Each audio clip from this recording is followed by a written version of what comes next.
Welcome to Shaped by Faith. I'm Theresa Rowe, and I want to thank our sponsor, Lamar Chiropractic on Sherm Road. Well, I've got some special guests in the studio today. Husband and wife team, Ryan and Layla Thompson.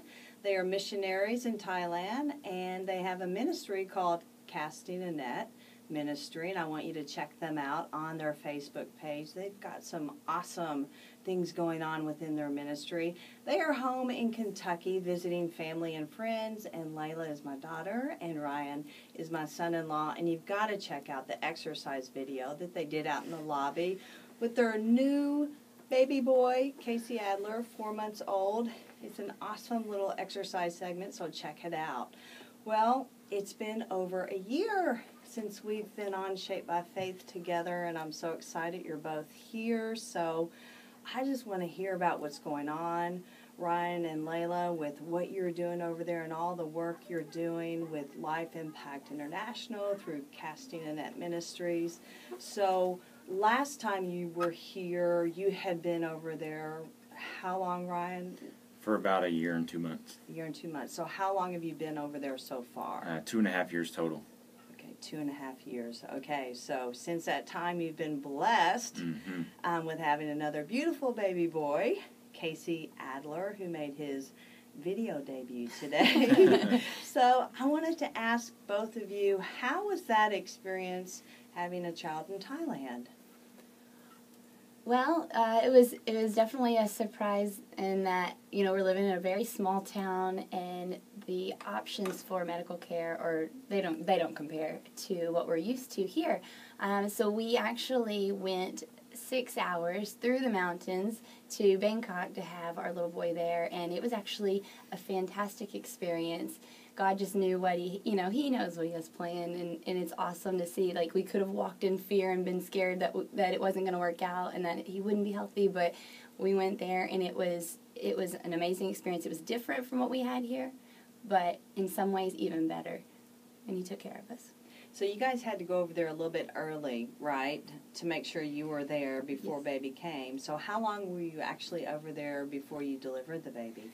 I believe it was almost 41 days, because our plan was to be there a month before we had him so that I wouldn't be stuck in the mountains having a baby. Yeah. But, of course, my children like to come late, so he made a very late debut in the hot Bangkok city.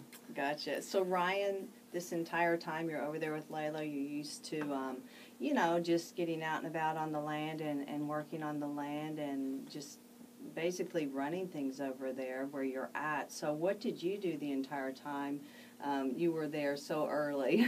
Well, you can imagine she was pregnant, and it was very hot there. So I was entertaining the other two children, and, sometimes I was hoping I could be out and about, and then we get out and about, and it was extremely crowded, so I wanted to get back in the room. So I learned a lesson there. Love where you're at. So That's right. Be content where you're at. Let's talk about your relationship between Casting a Net Ministry and Life Impact International. So tell us the relationship between the two. So Life Impact International has been over in Thailand for over 15 years now. And we went on a short-term mission trip back in 2009, and it was only for 2 weeks. And I knew we were called to go back there at some point, but we came back and were diligent, and the Lord called us back in late 2012, and we went over in 2013. So we are attached to Life Impact International, but we're there serving them on their rescue side, healing side, because they have prevent, rescue, and heal for the children, and we help on the healing side. So how are the children rescued over there? Well, there are many different situations. You might have a child that has snuck over the border to sell items on the side of the street, or you might have a child that's abandoned on the street or even in the hospitals, and that's whenever Life Impact will get a call.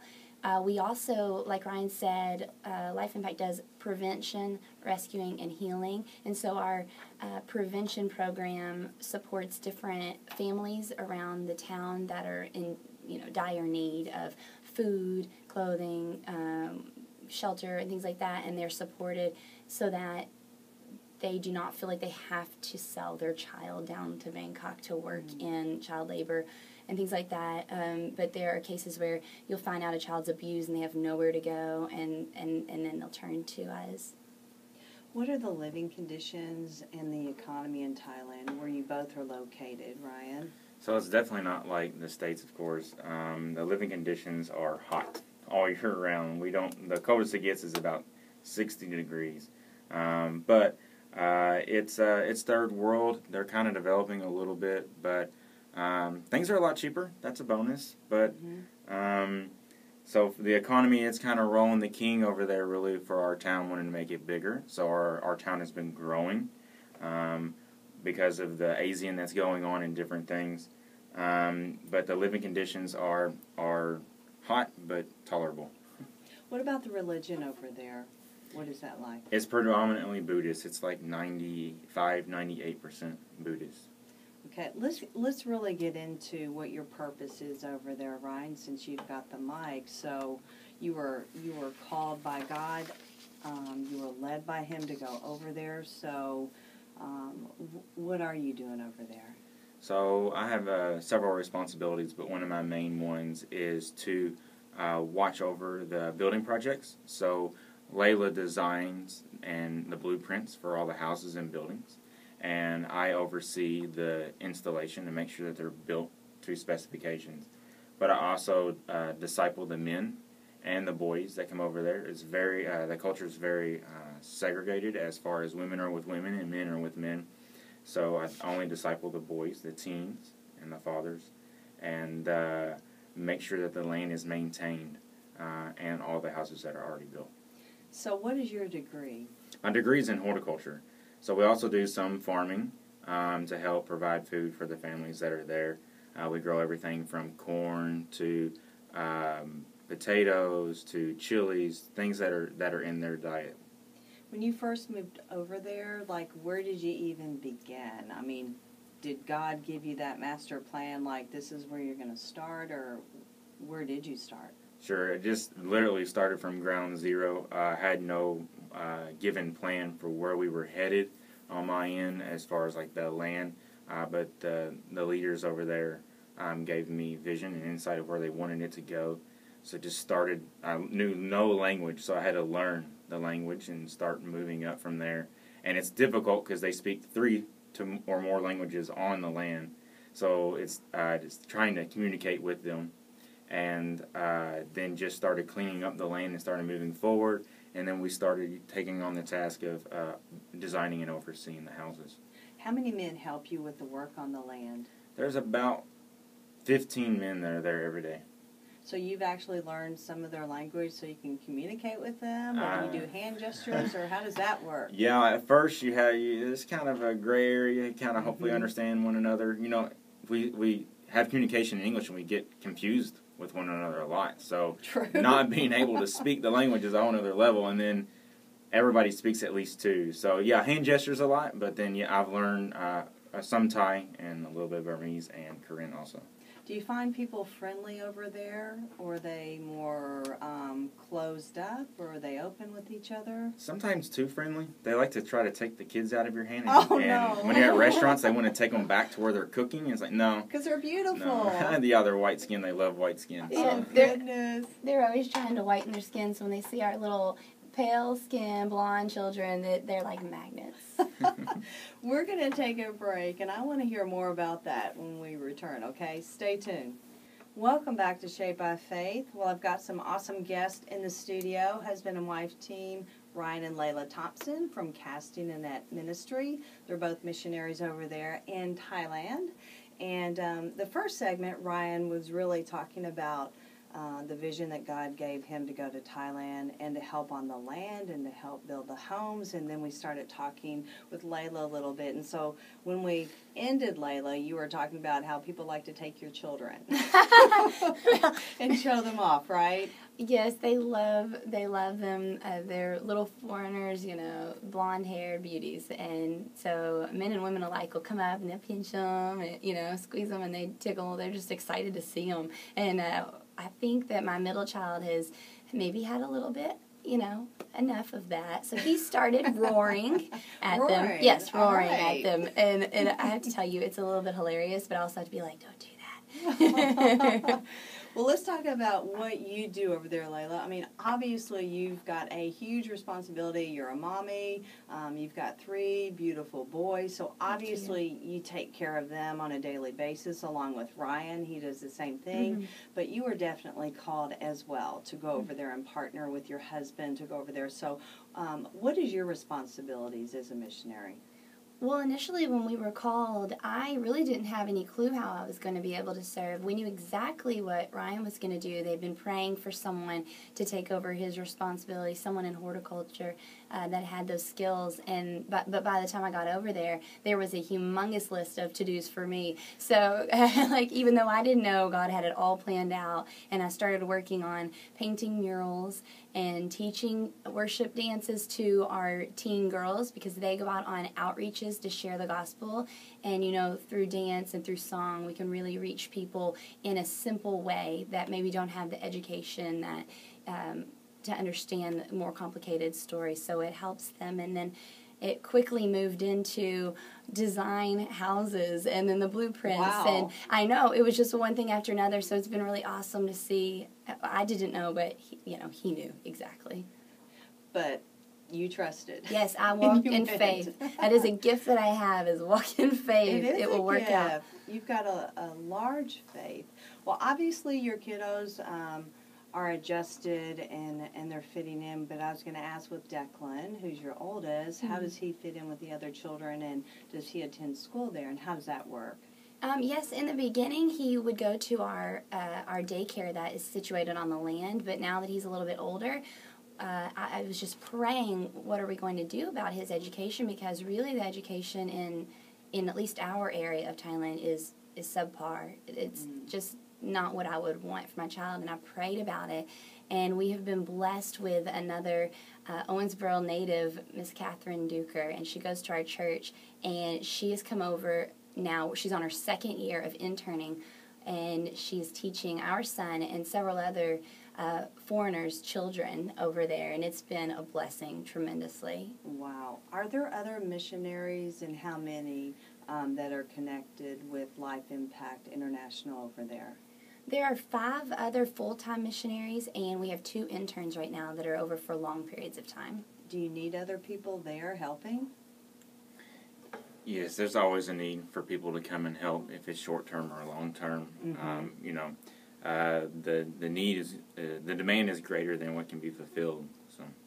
Okay, Ryan, let's talk about what you do over there. You do a huge job over there, overseeing the land and helping them with farming and getting those houses up and built. I mean, that's huge. So when you first went over there, were there any houses built on the land yet? Sure. When we first got there, there was 3 houses on the land. They had built only 2 of those 3. One of them was already established.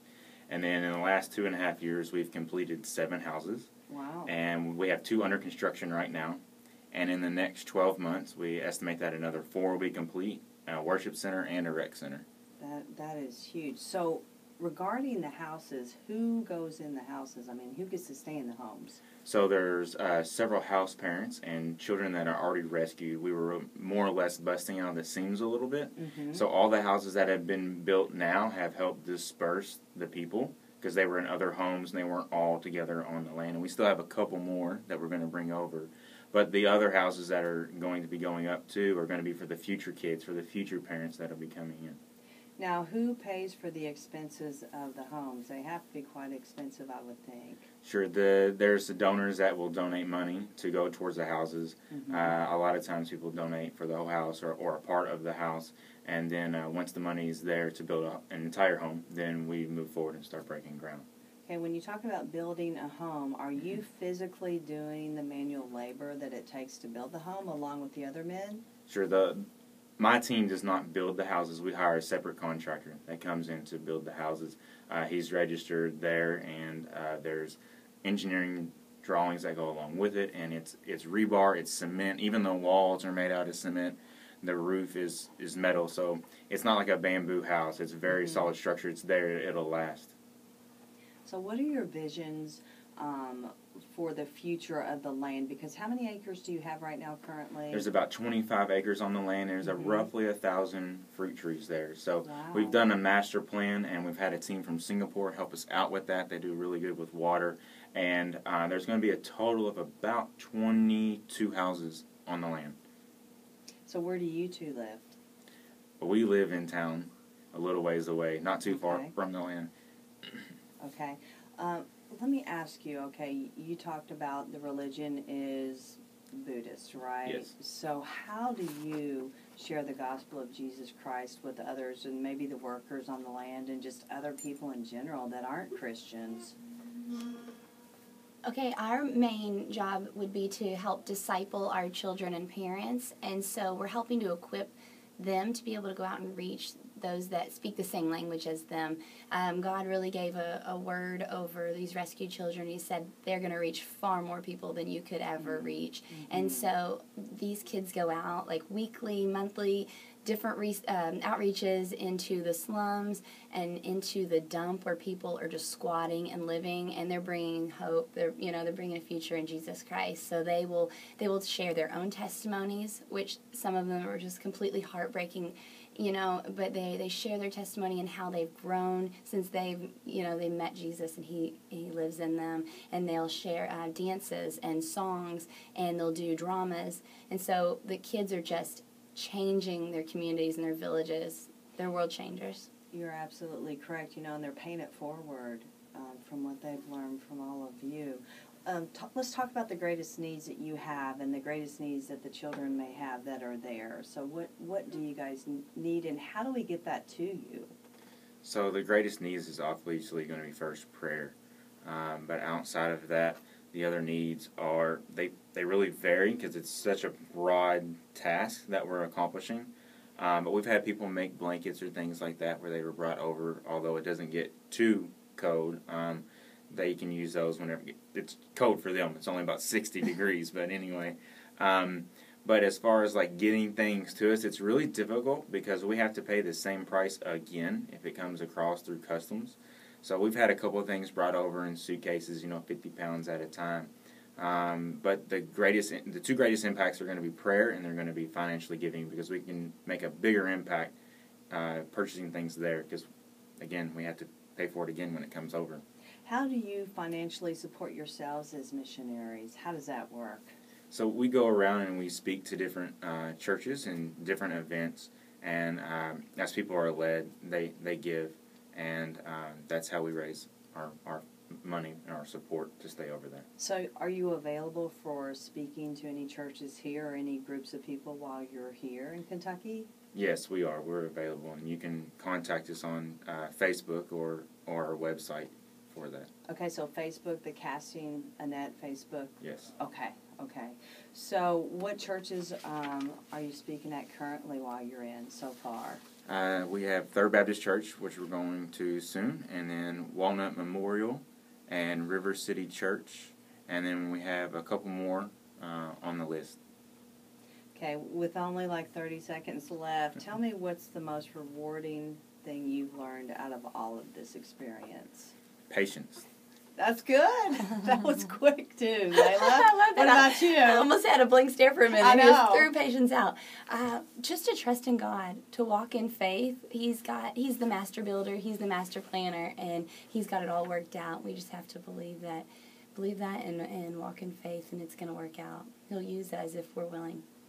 Both of you remind me of the scripture, Proverbs 27:17, iron sharpens iron. You beautifully work together as husband and wife team, and you sharpen one another as you're over there doing God's work. I'm so proud of both of you. Thank you so much. Thank you for coming on. So stay tuned, because Layla and Ryan and Casey Adler are on the exercise segment next.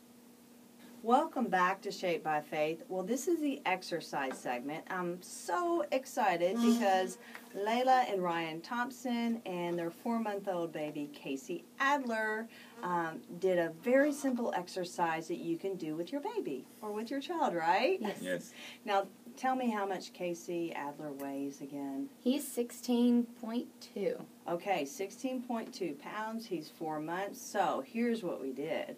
Layla and Ryan, since they're partners in marriage and partners as missionaries, I wanted them to do something that they could take back to Thailand and maybe have fun with it and show some people and maybe the children over there what they could do. Okay, so if they didn't have a baby, they could pass a ball instead. So both of them were facing one another, and what we worked on was a basic squat. So we know that a squat strengthens the glutes, the hips, the hamstring muscles. It brings circulation into your core, so it works everything in the lower body. So both of you did that, right? Yes. With baby, Ryan started off with Adler, and you can face the baby out, you can face the baby towards you, but it looked like he liked it, facing out, seeing what was going on. So they both just did a slow squat down, came up, you did that 2 times, Ryan, and then he passed the baby to Layla. And so you can continue doing that for like 8 to 16 repetitions for 2 to 3 sets.